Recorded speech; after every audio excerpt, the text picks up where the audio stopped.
Welcome back to another episode of Let's Build Twitter. We are currently on episode 106. And as always, if you do want access to this private repository, all you need to do is go down in the description below and join the channel membership. Also, make sure to head over to my channel and leave a comment on the post that's only visible to Let's Build Twitter tier memberships. On top of this, you also get access to all Let's Build Twitter videos. Of course, you can always support just by liking, commenting, and subscribing.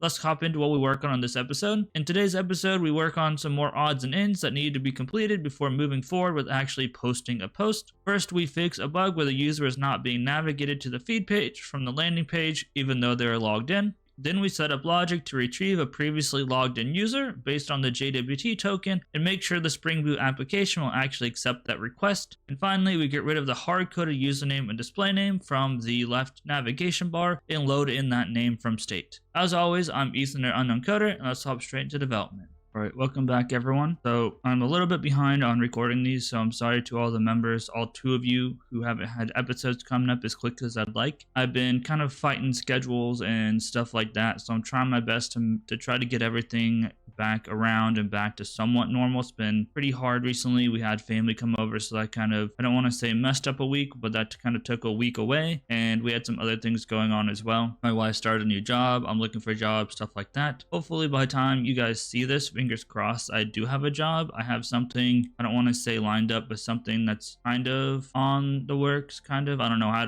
had a final interview this week, and it sounds like it went pretty well according to my recruiter, so fingers crossed if that one falls through. I have a backup plan with that same company. If that backup plan falls through, I have another backup plan, and we can probably continue finding backup plans. So they're really working hard with me to find a position, so that's great. Today, we are finally going to hop back into recording some Let's Build Twitter. If you guys do want to watch our live streams, I think I'll probably already mention this, but I am live streaming just about every Tuesday and Thursday from 6 a.m. Central to around 7:30 Central. So if you guys do want to see kind of like the trial and error aspects of this, you can go ahead and do that. So today we're going to kind of work on some odds and ends, and I kind of have a plan to try to record about in 30-minute chunks because my baby sleeps for about 40 minutes, so to give me a little bit of time, and hopefully I can get these episodes out on time. So let's go ahead and hop into our code. We're going to go ahead and start out in the landing page today. So let's go and go into our pages and landing.tsx. So the first thing that I want to go ahead and do is set it up so that we can actually grab the data from the local storage and then go ahead and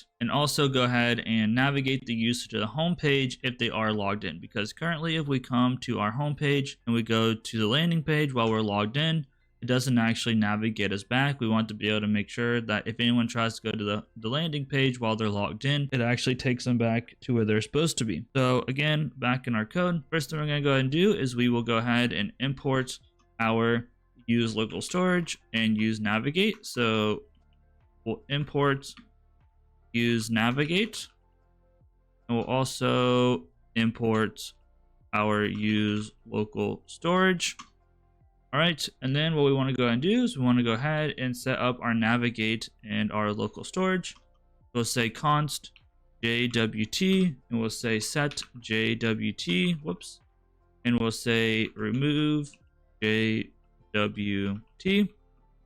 equal to use storage or use local storage, and this will take in a token. And this will take in an empty string. It'll actually grab the token if it's in there, and then const navigate will be equal to use navigate. Then what we're going to go ahead and do is we'll scroll down, and we're going to also need use effect. So let's grab use effect, and we're going to set up a use effect here. So use effect, and this will check the JWT and push us if it changes, so JWT, and this will basically be like almost instantaneously. So we'll say if JWT is not equal to empty. So as long as it's not empty, we will go ahead and navigate to /home, because just to check the logic here, we start this out as empty, or use local storage will grab the token from local storage. So if it's not empty, that means we have a token, which means that we have someone logged in. So now if we come back into here and we try to go to just / the landing page, you see that it kind of flashes for a second, and if we want to, we could probably do some magic to make it not do that, but that's good to go. Now, the thing is, this right here is actually hard-coded, so if we actually go to find our navigation bar, so I don't remember, it's been a while since I messed with this, so I think it might be in components, navigation. So this is actually, whoops, I closed out the wrong one. So this is actually hard-coded, I believe. So if we scroll down to here, you can see unknown coder and @unknown coder are actually, they're actually going to be hard-coded. So what we want to do is whenever we actually get navigated to the /home page, we want to grab this data for the user and then not have it hard-coded. So to do that, we'll have to go into our slices. So let's go into our Redux and go into our slices and go into our user slice. First thing we want to do is go ahead and create a new async thunk. So export const, and this will be get user by token is equal to, and this will be create async thunk, and this will take in the name, so user / get. It'll have an async body, and this will take in a body that is a string, because this is just the JWT and thunk API. All right. And what we want to do is we're going to go ahead and say try, and we'll say const request is equal to await, and this will be axios.get, and we're going to get our http://localhost:/user. This should be 8000. I think I forgot something, /user/verify. Sometimes I mess up. And then we also need to set our headers. So headers, in our headers, we'll have an authorization header, and this is going to say bearer. And then we're going to have our $, $body. Right? Technically, we could have called that token or something. I don't think it really matters what this is called. So I think we can just call this token and then say token, because that might be a little bit more descriptive. We'll get our data, and then we'll return rec.data if it works. We'll catch E, and then if this is an error, we'll go ahead and return thunk API dot reject with value, and we'll reject with the value E. All right, so now we need to add our builder cases. So we scroll down to our extra reducers. So first we want our, and it looks like I didn't do this very well. I probably should have lumped these together a little bit better. So I guess I'll just throw these at the bottom since it's already kind of a mess, and maybe later on I'll go through and yeah, they're not really put together very well. I can reorder these in at a different time. Let's do our builder.add case. Then we will do our get user by token dot pending first. Actually I'll fulfilled first, I guess. And then we have our state and our action.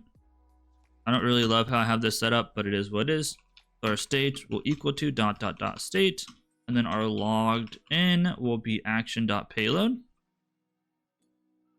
Payload, and then username, and I think this is, I guess we do have a username. Username will be action.payload.username, and then we will return state. Get rid of that comma. So that is our fulfilled. We'll do a builder.add case, and again this would be for get user by token dot pending. We'll need our state and our action, and what we'll do with this is we'll say state equal to .state, and then we'll also say error :false. If we want to, we could also say loading, although we don't have a loading, so we won't set a loading, I guess. Return the state, make sure, basically just make sure that we reset false whenever we start it. And then finally, we'll do our rejected. So now we'll have builder.add case, get user by token, and we'll have our state and our action. And here, what we'll say is state is equal to .state, and we'll say error is true. And then what we'll do, we need put rejected there, and then we will return the state, maybe. All right, so there are our reducers. Let's actually close out of that. So that looks good. So now what we can go and do is go to our home page. So let's open up our pages once again, go into our home page, and we're gonna go into our use effect and we're gonna modify this a little bit. So I'm gonna go ahead and get rid of all of these console.logs. We don't need them. We already have use dispatch, so that's good to go. We do need to import the get user by token. So import get user by token from our user slice. So what we want to go and do, so we're going to rewrite our use effect here. We're going to say if JWT not equal to an empty space. So we have a JWT and our state.token not equal to empty. So that means we need a dispatch.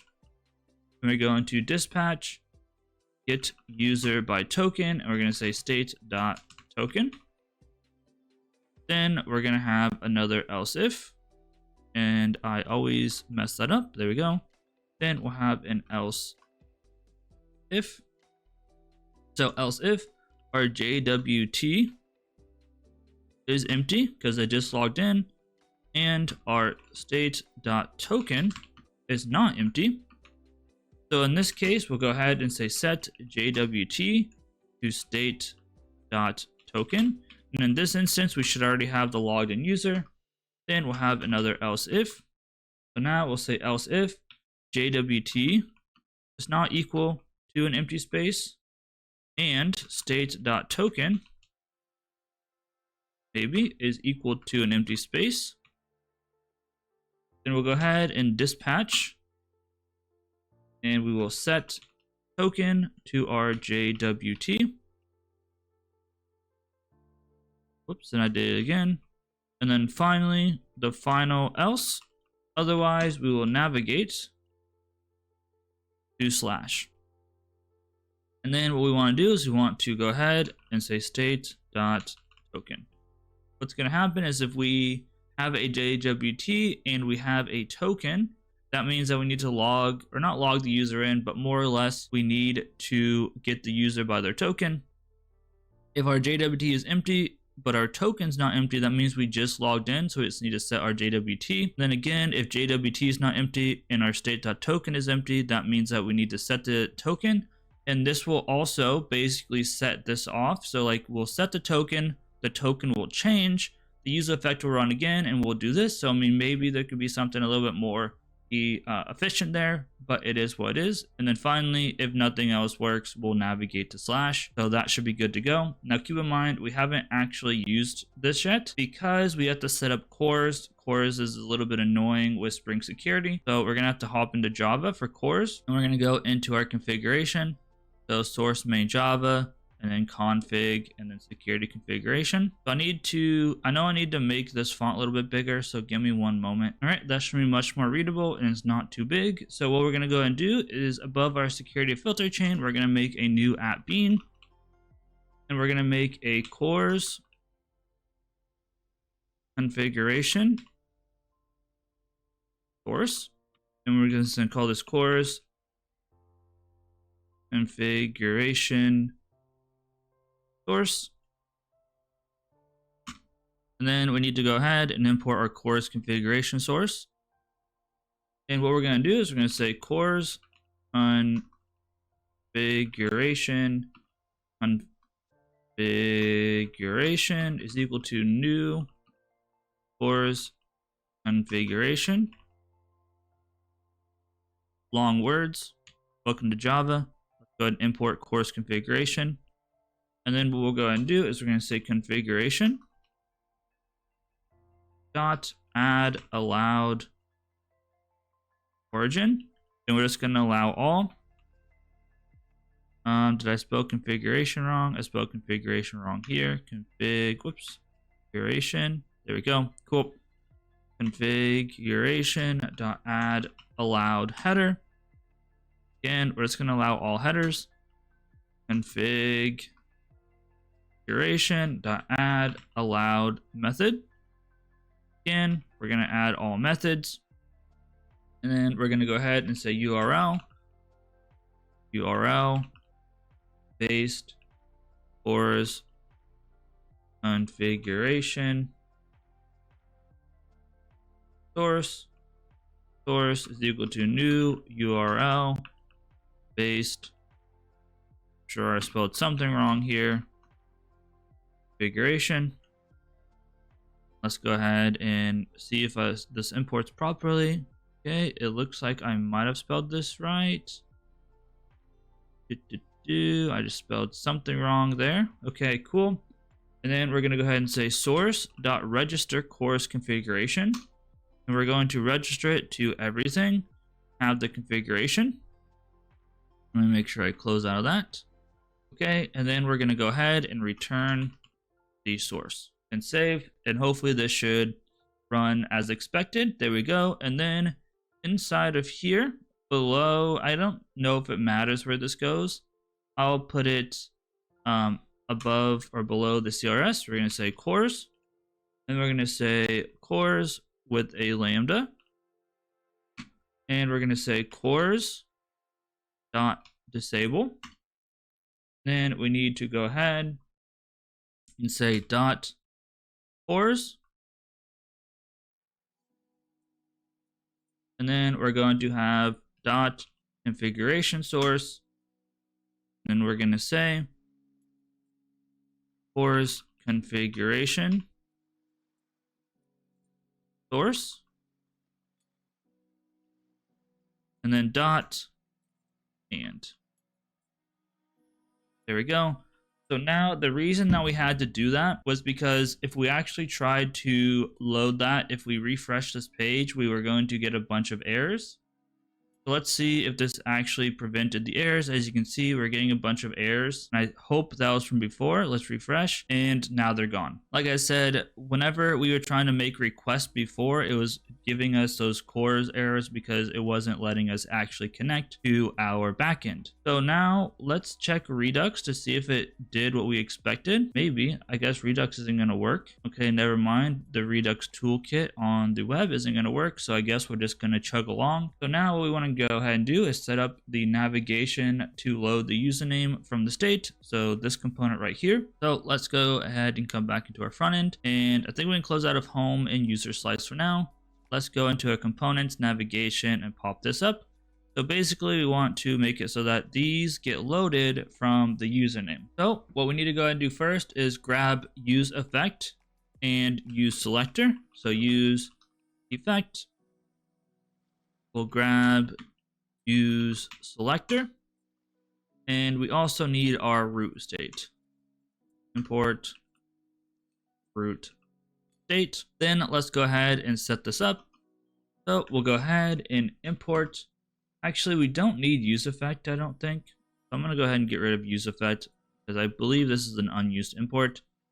So we'll go ahead and say, whoops, on state is equal to use selector. State, whoops, state, root state. And what we'll do is we'll say state.user. And what did I do wrong? Because it has any, because I need the arrow function. Go. All right, cool. So now what we want to go and do is go down to our login info, which is right here. And we're going to set up some different things here. So instead of unknown coder, what we're going to go ahead and do is we're going to say state.loggedin and our state.loggedin.nickname question mark. So if there's a nickname set, remember you have to set this on your own. We'll say state.loggedin.nickname. Maybe. If I could type. Otherwise, we'll say state.username. Because the nickname is something that the user has to set on their profile. So if they haven't set their own nickname basically, or their own, like, I don't really know what Twitter really calls it. It's like, it's not their handle. So I guess it'd be their username versus handle, or display name versus handle, whatever. But if it's not set, it's just going to be default to their handle. And then they're always going to have a username. So then we'll go ahead and say state.username. So if username is set, we'll say state.username. Otherwise, it'll just be undefined or empty. But basically this should be fine, because if they're not logged in, it should kick them out. So that shouldn't technically happen, but you have to make TypeScript happy. So that's why we're doing that. And then we need to change some CSS. So we're going to go into the navigate information options, or options info, and we're going to make some changes. So I'm just going to clear this out. Well, I don't need to. So we're going to have a width of 150 px. And then we're going to have our margin right equal to 20, a little bit smaller. We're going to have a text overflow, and this is going to be ellipsis. We're going to have overflow hidden. And then we're going to have white space equal to no wrap.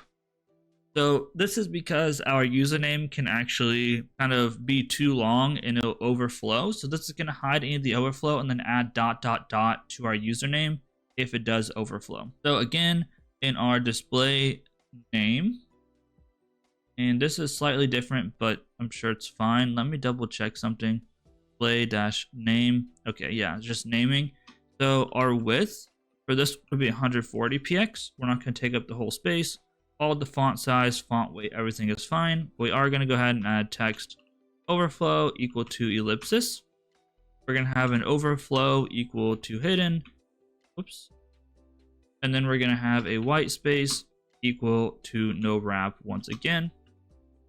And then we're going to have our handle, where we're going to have something similar. We have a width equal to 140 pixels. And then we're going to have our margin padding. All of this stuff is fine. Except now we're going to have a text dash overflow, again, equal to ellipsis. Oops. And then we're going to have our overflow equal to hidden. And we'll have our white space equal to no wrap.